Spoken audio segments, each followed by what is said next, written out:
I was in a new job as a fundraiser at St. Louis Children's Hospital Foundation. As a way to get started in this role, I took it upon myself to set up individual meetings with some of our top donors and introduce myself and get to know them. I set up a lunch meeting with a woman I'll call Margaret. Margaret was in her 80s and had been a longtime giver and a volunteer at the hospital.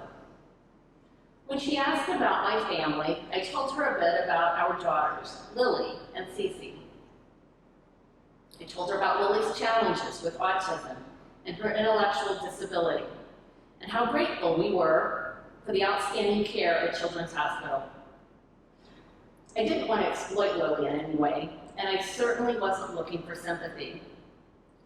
But I wanted to share that our family had a personal connection to the hospital, and I too felt grateful for the resources at Children's Hospital. I was shocked, though, by her reaction. In response, I heard, "Oh my, I'm so sorry. What will you be able to do about this? I've often wondered, what is the point of a life like this? She will never be able to do anything. She will never have a job or be a taxpayer."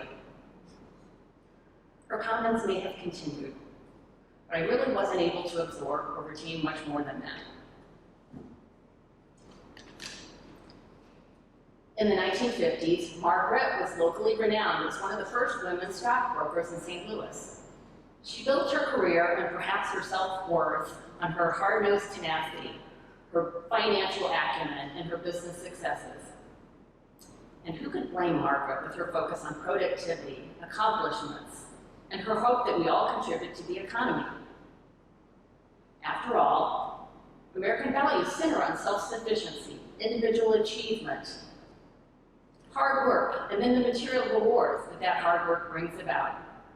So, from this perspective, where is Lily's value? As her mother, it pains me to give voice to this perspective, but what does Lily have to contribute to this world? In the gospel reading, Jesus' disciples ask, "Who is the greatest in the kingdom of heaven?" Elsewhere they ask, "Grant us to sit one at your right hand and one at your left, in your glory." Here, the disciples were focused on the same type of material accomplishments and triumphs. They were trying to figure out what type of experience and qualifications might earn them the position as Jesus' right-hand guy. Maybe you could even imagine how they might try to elbow out one another as they try to claw their way to that top job. But Jesus said, if we want to understand the kingdom of heaven, or understand alignment with the Christ within ourselves, he tells us to observe, learn from, and become like children. Most of us have childlike qualities: love, grace, trust, connectedness, innocence, awe, joy, and energy for a period of years. Then over time, some of these characteristics seem to wane. Others, like our daughter Lily, retain these qualities for a lifetime. Perhaps in the most unorthodox ways, Lily has taught us and continues to teach us every day. That is, we, as her family, can learn from her when we choose to see the lessons and the blessings. Lily is our older daughter.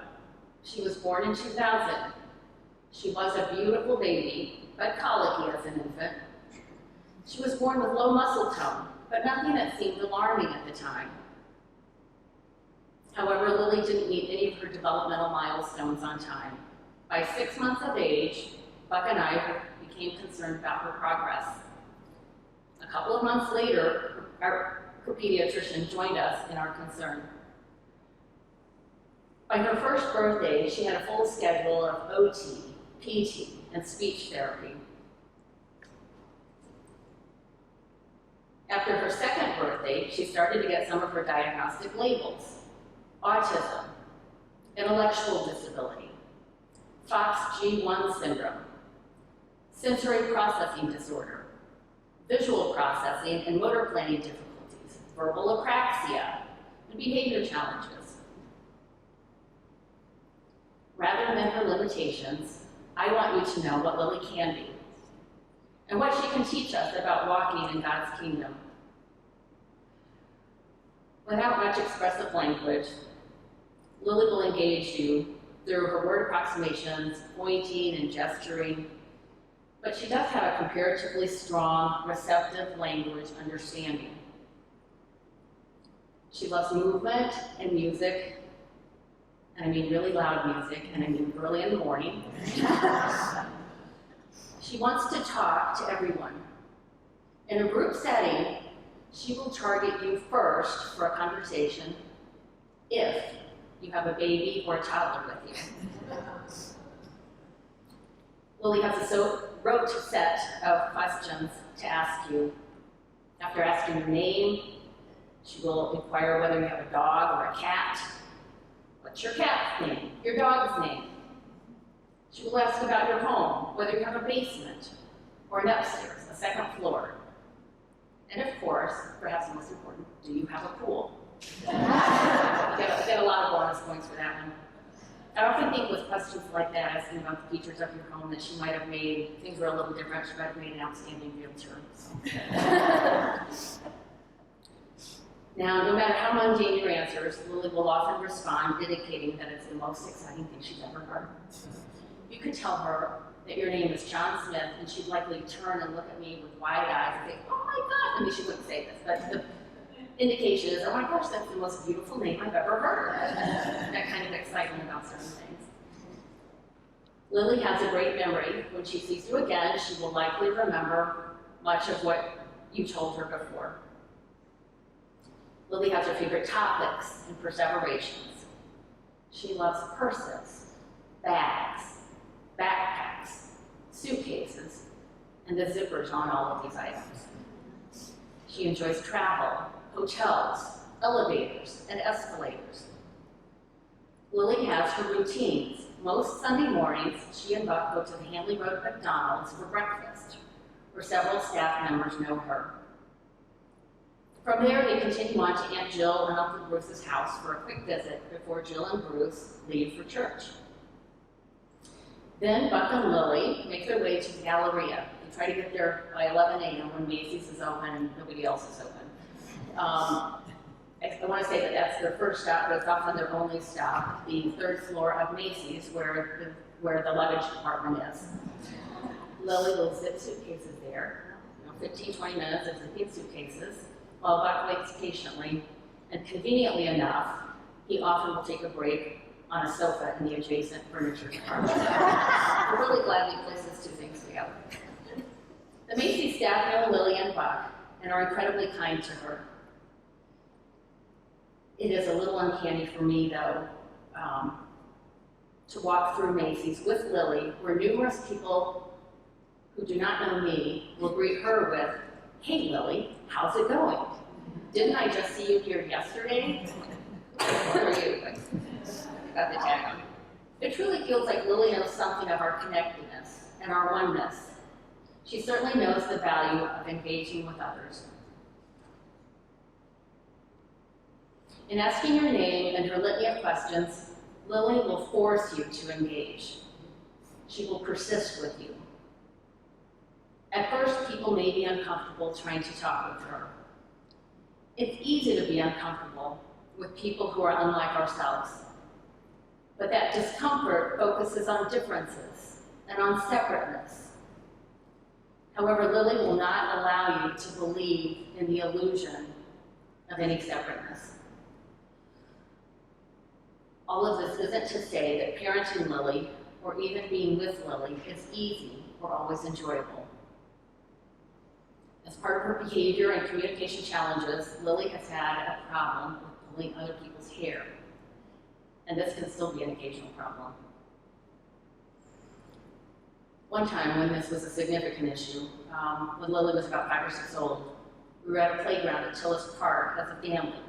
Cece and Buck were off exploring the playground equipment on their own. I was trying to stay completely on top of Lily, within inches of Lily, in case she tried to reach out and grab another kid's hair. However, this one time, I just was not quite quick enough, and she got a hold of the young girl's curly red hair. Immediately, her dad jumped up from his spot on a park bench and laid into me. He claimed that Lily was a horrible, awful, evil little girl. And what was wrong with me? What kind of mother was I? In that moment, I had a completely out-of-body experience. I came back at this guy every bit as strong and forcefully. I had this instinctual mama bear reaction. Unfortunately, that day, my mama bear persona was also laced with a little bit of cocaine bear.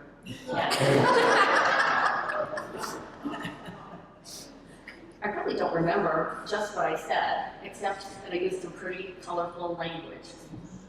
Needless to say, this was not my finest moment. I remember telling this man about Lily's diagnoses. I told him how lucky he is to be able to sit back on a park bench and watch his kid, while I tried to stay within inches of my daughter. I added that I doubted if I could ever relax on a park bench and watch my daughter from afar while she played at a park. This fellow was completely taken aback. He apologized. He had quickly misjudged the situation and responded accordingly. He seemed contrite, and I think he left the area or perhaps the park. I'm not sure what this encounter was all about, but there was something to learn. Maybe this man needed to learn about differences, about autism, about not judging a situation too quickly. Maybe I needed to learn that this parenting situation is challenging. And ultimately, it's going to be okay, even if I completely blow my top once in a while. I see Lily extend grace to others. I see others extend grace to Lily. Maybe in that moment, I needed to learn to extend grace to myself. Now, back to my first story and the comment of the value or the worthiness of a life like Lily's. Perhaps Lily's life has no net financial value. Perhaps lives like Lily's are a drag on our economy. But Jesus clearly teaches us that is not where our real value lies. I think you can all agree with that. Lily often helps me to see something greater than accomplishments and success the way this world defines those things. Last fall, Buck, Lily, and I had dinner at an Applebee's. It's one of Lily's favorite restaurants. Lily loves to meet new people in new places, and with her limited verbal skills, Buck and I have to facilitate that for her. But left to her own devices, I believe she would love to try to work the whole restaurant as if she were running from air or something. It's just the way she is. Soon after we entered the restaurant, we spoke to a mother and her 7 or 8-year-old daughter. It was a nice enough interaction, but it was also just a typical Lily conversation. All of her standard questions, and then her responses back to them that she is so amazed by what they just told her. Once we finished our meal and asked for the check, the waitstaff indicated that we didn't need to pay, that someone else had picked up our check for us. We had no idea who that was or why. The waitstaff gave us our receipt, which had a handwritten note on the back from the mother and daughter that we previously talked with. The note read, "Lily, a beautiful name for a beautiful young lady. Bless you all. Enjoy your evening. From a stranger who made a new friend today and needed that simple reminder of friendship." Perhaps Lily does not add to the health of the U.S. economy, but she does add to our spiritual economy, if there is such a thing. I believe there is such a thing. Lily doesn't have what we typically think of in terms of gifts or skills, a high IQ, advanced education, artistic talent, or financial resources. But I believe she is living her life's purpose: engagement, connection, joy, living in the moment, and her own kind of wisdom. And these are gifts we can all learn from and celebrate.